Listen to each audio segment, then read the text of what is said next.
Hey guys and gals, it's me George, the Shade Tree Fix-It Man, and I've got a little how-to video that's specifically for one of my subscribers. His name is Josh Kilen, and he's a fellow Minnesotan, and he had a question about repairing a die-cast carburetor that had gotten broken in an accident, and the flange got broken.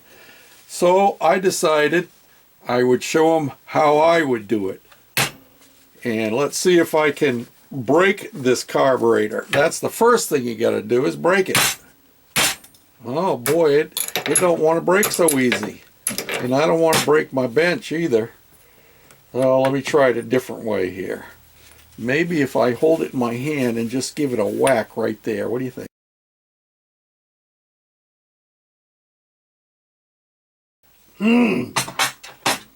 Alright then, I gotta take it down and put it on my other vise. Okay, let's try this again. We're gonna give it a whack with a bigger hammer. I better open this door here. This is a glass door behind here. Okay, and I'll put this down here like this. Are you ready? Things I do for videos. Ah, look at that puppy. Oh man, what are we going to do to fix that thing? Well, that's the whole point of this video, to show you how we can fix a carburetor and bring it back from the dead. Hang on to your hats, because here we go. Well, here we have our carburetor. And let me see here, get some light on the subject. And when I broke that, because I had it in a vise and it didn't break all in one shot, it actually, let me see how I can get it. Yeah, it actually bent it before it broke. I'm thinking that Josh's piece is just a clean break on his, because he had it bolted to his intake manifold and it broke both the intake and his carburetor. And you can check out his channel and he'll show you what happened there. But for the sake of our little how-to here, what I would do is I would mix up some JB Weld, and making sure that my joints are nice and clean, I would JB Weld this piece back together. However, just welding this back together with epoxy, which is what JB Weld is not going to be sufficient on a small surface like that for the weight of this carburetor to hang off of, and especially on a small single cylinder engine with the vibration that they have while they're running, it would eventually break it.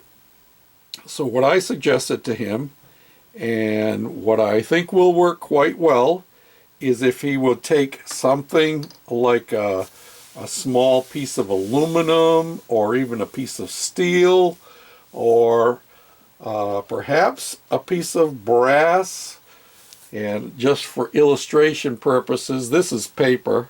We won't be actually doing the project, but what I would do is, after I get this piece glued on there, then I would cut out a flange to go on there, and actually JB Weld it in place. And I would make it just like a gasket. It doesn't have to be super thick. In fact, the thinner it is, it might even be better. And I would JB Weld that piece. In fact, what I have done in the past, in putting some of my models together, I have used brass stock. Here we go, some brass. It's not very thick, but what it does do, and if we had a big enough piece, which I do, but I'm not going to get it out now, is if this was JB welded onto here, it would take and it would spread the support for this corner all across that face. and so it would virtually tie this little broken off piece back in to where it's got to be.